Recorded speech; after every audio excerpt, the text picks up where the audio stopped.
Slavery existed for thousands of years in all sorts of societies in all parts of the world. To imagine human social life without it required an extraordinary effort. Yet from time to time eccentrics emerged to oppose it, most of them arguing that slavery is a moral monstrosity, and therefore people should get rid of it. Such advocates generally elicited reactions ranging from gentle amusement to harsh scorn and even violent assault. When people bothered to give reasons for opposing the proposed abolition, they advanced various ideas. Here are 10 such ideas I have encountered in my reading. 1. Slavery is natural. People differ, and we must expect that those who are superior in a certain way, for example in intelligence, morality, knowledge, technological prowess, or capacity for fighting, will make themselves the masters of those who are inferior in this regard. Abraham Lincoln expressed this idea in one of his famous 1858 debates with Senator Stephen Douglas. There is a physical difference between the white and black races, which I believe will forever forbid the two races living together on terms of social and political equality. And inasmuch as they cannot so live, while they do remain together there must be the position of superior and inferior. And I, as much as any other man, am in favour of having the superior position assigned to the white race. 2. Slavery has always existed. This reason exemplifies the logical fallacy argumentum ad antiquitatem, the argument to antiquity or tradition. Nevertheless, it often persuaded people, especially those of a conservative bent. Even non-conservatives might give it weight on the quasi-Hayekian ground that although we do not understand why a social institution persists, its persistence may nonetheless be well grounded in a logic we have yet to understand. 3. Every society on earth has slavery. The unspoken corollary is that every society must have slavery. The pervasiveness of an institution seems to many people to constitute compelling proof of its necessity. Perhaps, as one variant maintains, every society has slavery because certain kinds of work are so difficult or degrading that no free person will do them, and therefore unless we have slaves to do these jobs, they will not get done. Someone, as the saying went in the Old South, has to be the mudsill, and free people will not tolerate serving in this capacity.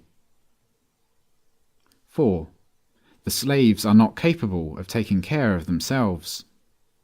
This idea was popular in the United States in the late 18th and early 19th centuries among people such as George Washington and Thomas Jefferson, who regarded slavery as morally reprehensible, yet continued to hold slaves, and to obtain personal services from them and income from the products these servants, as they preferred to call them, were compelled to produce.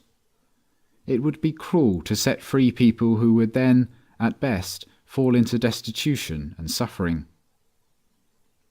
5. Without masters, the slaves will die off. This idea is the preceding one pushed to its extreme.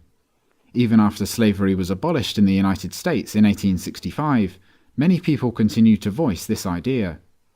Northern journalists travelling in the South immediately after the war reported that, indeed, the blacks were in a process of becoming extinct because of their high death rate, low birth rate, and miserable economic condition. Sad but true, some observers declared, the freed people really were too incompetent, lazy, or immoral to behave in ways consistent with their own group survival. 6. Where the common people are free, they are even worse off than slaves. This argument became popular in the South in the decades before the war between the states. Its leading exponent was the pro-slavery writer George Fitzhugh, whose book titles speak for themselves: Sociology for the South, or The Failure of Free Society, 1854, and Cannibals All, or Slaves Without Masters, 1857. Fitzhugh seems to have taken many of his ideas from the reactionary racist Scottish writer Thomas Carlyle. The expression wage slave still echoes this antebellum outlook. True to his sociological theories, Fitzhugh wanted to extend slavery in the United States to working-class white people for their own good. 7. Getting rid of slavery would occasion great bloodshed and other evils. In the United States, many people assumed that the slaveholders would never permit the termination of the slave system without an all-out fight to preserve it. Sure enough, when the Confederacy and the Union went to war, set aside that the immediate issue was not the abolition of slavery, but the secession of 11 southern states, great bloodshed and other evils did ensue. These tragic events seemed in many people's minds to validate the reason they had given for opposing abolition. They evidently overlooked that except in Haiti, slavery was abolished everywhere else in the Western Hemisphere without large-scale violence. 8. Without slavery, the former slaves would run amok, stealing, raping, killing, and generally causing mayhem. Preservation of social order therefore rules out the abolition of slavery. Southerners lived in dread of slave uprisings. Northerners in the mid-19th century found the situation in their own region already sufficiently intolerable, owing to the massive influx of drunken, brawling Irishmen into the country in the 1840s and 1850s. Throwing free blacks, whom the Irish generally disliked, into the mix would well nigh guarantee social chaos. 9. Trying to get rid of slavery is foolishly utopian and impractical. Only a fuzzy-headed dreamer would advance such a cockamamie proposal. Serious people cannot afford to waste their time considering such far-fetched ideas. 10. Forget abolition. A far better plan is to keep the slaves sufficiently well fed, clothed, housed, and occasionally entertained, and to take their minds off their exploitation by encouraging them to focus on the better life that awaits them in the hereafter. We cannot expect fairness or justice in this life, but all of us, including the slaves, can aspire to a life of ease and joy in paradise. At one time, countless people found one or more of the foregoing reasons adequate grounds on which to oppose the abolition of slavery.